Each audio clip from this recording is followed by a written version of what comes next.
सब मिलके एक साथ डाइनिंग टेबल पे चल रहे बेचारे रात में, अब क्या मर्यादा। इधर टीवी चल रहा है, वो सास बहू के झगड़े देख रहे टीवी पे और वहीं पे रोटी के टुकड़े खा रहे हैं। ये पक्का मानना, जैसे माँ संस्कार होंगे वैसी आने वाली संस्कृति होगी। ये हमारी संस्कृति नहीं है, न भारतीय संस्कृति है न जैन संस्कृति है, ये मर्यादा ही भारत की संस्कृति है। और संस्कृति का दूसरा नाम ही मर्यादा है। भले ही आज कह दे कि पाश्चात्य संस्कृति संस्कृति, वह संस्कृति नहीं है। जहाँ मर्यादा है वही संस्कृति होती है, जहाँ संस्कार है वही संस्कृति है। सब सब सब समाप्त हो गया है। इसलिए शिवकोटि स्वामी को कहने पड़ रहा है, मन की बात नहीं मुकेश भाई, यहाँ लिखा है देखो, अगली 62 नंबर के श्लोक में आचार्य शिवकोटि स्वामी स्वयं कह रहे हैं कि भाई कुछ तो सब अपनी मर्यादा को प्राप्त करो।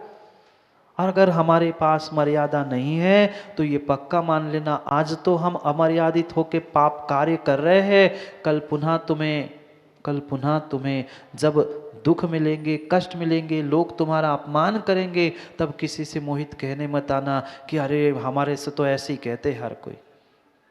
आज हमने अपने हाथ से अपनी कीमत कम की है।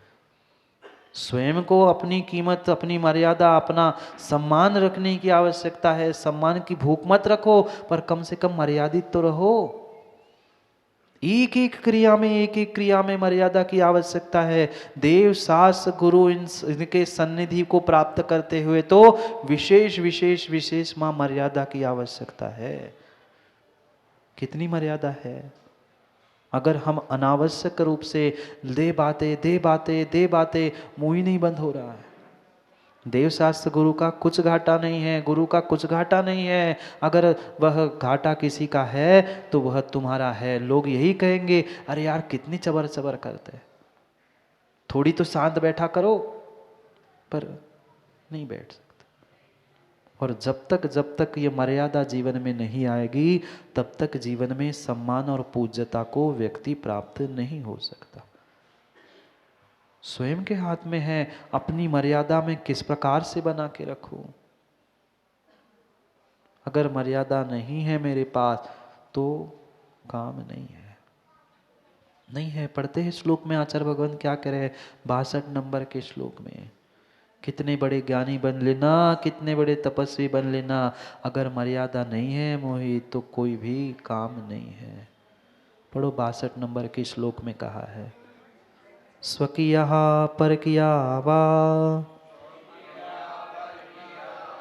मर्यादा लोपनीयो नरा न माननीया किम तेषाम तपो वा श्रुतमेव च। पढ़ो एक साथ।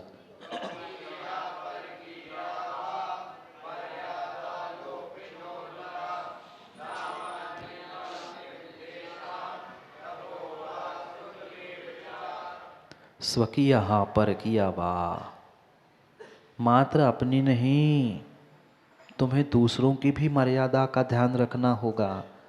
आप तो श्रावक हो, आप तो अमर्यादित काम करके चले जाओगे, पर आप भगवान और गुरु के सामने बैठकर अमर्यादित काम कर लोगे तो तुम्हारे अमर्यादित काम से तुम्हारे गुरु, तुम्हारे भगवान बदनाम हो जाएंगे। इतना ध्यान रखना।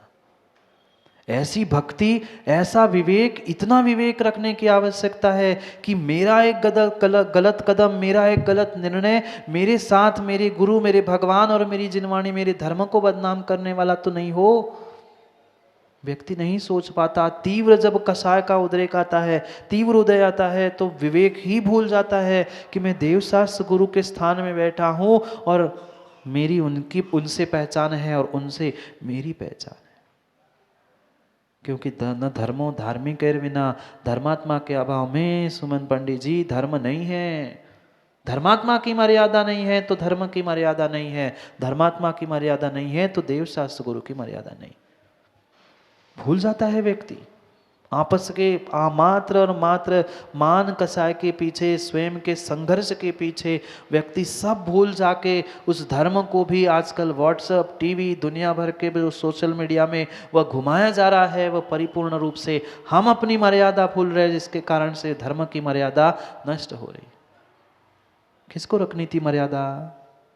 हमें अपनी मर्यादा को धारण करना था, और हर व्यक्ति अगर मर्यादा का पालन करेगा तो धर्म की और समाज की मर्यादा तो अपने आप बनती रहती। पर क्या करें, आजकल स्पर्धा चलती है व्हाट्सएप पे, सबसे पहले पोस्ट मेरी, इसने ऐसा उसने वैसा। भाई पहले अपनी भी और अपनी धर्म की मर्यादा को तो ध्यान रखो, क्योंकि हमने ही अगर मर्यादा छोड़ दी भावुकतावश, मात्र कसाय राग द्वेष के निमित्त से, तो कोई भी तुम्हारी सुरक्षा करने आने वाला नहीं है। ये किसी को किसी भी प्रकार का बोध नहीं है कि कौन क्या है और कौन क्या है। वे नाम का अंतर नहीं जानते, कौन पारसनाथ कौन आदिनाथ। उन्हें तुम्हें पता है ये जैनियों के भगवान है, ये जैनियों के गुरु है, और हम ही कह के अपनी मर्यादा भंग कर लेते हैं और फिर रोते बैठते हैं कि हमारे साथ ऐसा क्यों होता है। होने का कारण यही है कि हम अपनी भी मर्यादा भूल चुके हैं और सामने वालों की भी मर्यादा भूल चुके हैं। स्वकीया परकीया वा, स्वयं की या पर की, दोनों मर्यादाओं का मर्यादा लोपिनो नरा, अगर उसका लोप करता है, लोपिनहा यानी लोप करने वाला जो है, कौन? नरहा, जो पुरुष, जो इंसान, जो मनुष्य, जो श्रावक, जो श्राविका स्वयं के साथ साथ दूसरे की भी मर्यादा का लोप करते हैं, क्योंकि ये स्वाभाविक सी बात है, एक की मर्यादा का लोप पूरे घर, पूरे समाज, पूरे देश, राष्ट्र को भोगना पड़ता है। एक व्यक्ति घर का गलत काम कर लेता है, पूरा परिवार, पूरा कुटुंब समाज से और देश से बाहर हो सकता है। और तनक मात्र छोटे से विषय कसाय के पीछे, मात्र भोगों की पापों की परिणति के पीछे व्यक्ति अविवेक से काम कर बैठता है, और प्रत्येक अविवेक से किया गया अमर्यादित काम उसे दुख में ही परिवर्तित करने वाला है। स्वयं को समझने की और समझाने की आवश्यकता है। भले ही कितना अच्छा काम कर रहे हो, भले ही तुम कितना सत्य बात कर रहे हो, पर सत्य बात भी हो, शुद्ध बात भी हो, पर आगम की ये पंक्ति है, आगम में आचार्य भगवंतों ने, नीतिकारों ने लिखा है, यद्यपि शुद्धम यद्यपि सत्यम ना करणीयम ना चरणीयम। जबकि आप गलत कुछ नहीं कह रहे थे, बिल्कुल सही कह रहे थे, पर वह गलत ना कहना या तुम्हारा सत्य भी समय पे नहीं कहना गलत है। यद्यपि शुद्धम यद्यपि सत्यम, मोहित याद कर लो, यद्यपि सत्यम यद्यपि शुद्धम लोक विरुद्धम ना करणीयम ना चरणीयम। भले ही शुद्ध है, भले ही सत्य है, पर आगम के विरुद्ध, लोक व्यवहार के विरुद्ध कोई भी काम नहीं करना चाहिए। भले ही आगम में परिपूर्ण रूप से ऐसा लिखा है, सत्य है, पर कहां पर कौन सी बात करनी है, ये स्वयं का विवेक है। आगम छुपाने की पप्पू भाई बात नहीं है, पर लोक मर्यादा क्या है, लोक व्यवहार क्या है, कहाँ कैसी व्यवस्था है। व्यक्ति वर्तमान में रीति और नीति नहीं समझता, इसी कारण से कार्यों में फेल है। चाहे धर्म क्षेत्र हो, समाज क्षेत्र हो, घर कुटुंब हो, चाहे वह त्यागी व्रती कोई क्यों ना हो, व्यक्ति ये सोचता है हम सीधे पहुंचे माँ, कोई भी नई बहू बनकर दूसरे दिन जाके ये सोचे कि सास मेरे हिसाब से चले, ननद मेरे हिसाब से चले, ससुर मेरे हिसाब से चले, तो कभी भी वो जीवन में सफल नहीं हो सकती। कुछ समय तक पहुंचो, रुको, समझो, वहां की रीति नीति आदि की सब व्यवस्थाएं समझो, लोक व्यवहार समझो, और फिर कुछ क्रिया करोगे तो जीवन में सफल होंगे। और हम पहुंचे और शुरू हो गया, नहीं। जितनी जीवों की मर्यादा अधिक है, उसकी उतनी पूज्यता, उसका उतना सम्मान अधिक है। वे स्वयं को बनाना होगा, दूसरा कोई भी आपको पूज्य या आपको सम्मानीय नहीं बनाया सकता। क्यों पहले बुजुर्ग इतने सम्मानीय दाऊ पूजे जाते, संतोष जी बोलो ना? क्योंकि वे स्वयं की भी मर्यादा का ध्यान रखते थे और बच्चों की भी मर्यादा का भी ध्यान रखते थे। समझदार पिता कभी भी सीधा जाके बच्चों को डांटता फटकारता नहीं है। अगर वो कुछ गलत भी काम कर रहा है, पाप भी कर रहा है, व्यसन करते हुए पकड़ा भी गया, तो समझदार पिता मर्यादा पुरुषोत्तम अगर होगा, मर्यादा से युक्त होगा, तो सामने नहीं जाएगा, बेटा ये तू सिगरेट क्यों पी रहा है, क्योंकि मर्यादा थी। क्योंकि एक बार अगर पिता ने बेटे को सिगरेट पीते हुए देख लिया, तो दूसरे दिन कहेगा कल पिता ने देखा ही लिया है, अब तो उनके सामने ही पीऊंगा मैं। समझदार मर्यादा से युक्त पिता स्वयं कभी सामने नहीं जाए गलती करते हुए बेटे को, उसको जो समझा सकता है या बेटा जिसकी सुनता है उस मित्रों के थ्रू उसको समझाएगा, बेटा ऐसा मत कर, यह है मर्यादा। आज तो लोक व्यवहार मर्यादा तो पता नहीं कहां बेचे के आगे है लोग। क्यों नहीं मानता बेटा माँ बात आपकी? क्योंकि आप मर्यादा में रह के कभी सिखाते नहीं, समझाते नहीं है। कुछ किया कि हमने दिए 2 बजा के, वो कहता क्या होगा, 2-4 फटके लगा देगी मार, हो गया काम, मुझे जो करना है मैंने कर दे। अब कहो डांटे ही खानी पड़ेगी ना, मारे ही खाना पड़ेगी, और क्या करो। पर इससे तुम अपनी कीमत कम कर रहे हो, दूसरे किसी का नुकसान नहीं है। बच्चों युवाओं ये भी समझना कि माता पिता का कोई घाटा नहीं है, वह तो अपनी मर्यादा भूल गए, पर आप तो अपनी मर्यादा रखो। अगर दोनों ने अपनी अपनी मर्यादा रखी तो कभी भी वह विकल्प घर में झगड़े लड़ाई हो नहीं सकती। मर्यादा लोपिनो नरा, जिस पुरुष ने, जिस व्यक्ति ने, जिस जीव ने मर्यादा का लोप किया, न माननीया किम तेषाम तपोवा श्रुतमेव वा। चाहे वह तपस्वी क्यों ना हो, चाहे वह कितना ज्ञानी पुरुष क्यों ना हो, पर न माननीय, वह मानने योग्य नहीं है, सम्मानीय नहीं है। अपने हाथ से व्यक्ति स्वयं की मर्यादा को धो देता है और फिर स्वयं की कीमत को भी कम करता है। फिर कहता है अनिकेत व्यक्ति, महाराज जी हमसे क्यों कहते? अब लोग भी कहने लगे भाई तुम काम करो ही ऐसा, तो लोग तो कहेंगे ही ना। हम करने के लिए चूक नहीं रहे, हम तो सुधार नहीं कर रहे, और फिर लोगों की कह रहे, अब सब लोग कह रहे हैं भाई तू जैसा करेगा वैसा ही तो लोग कहेंगे। अपने परिणाम, अपनी परिणति, अपने सबको सीमित मर्यादित करने का पुरुषार्थ करो।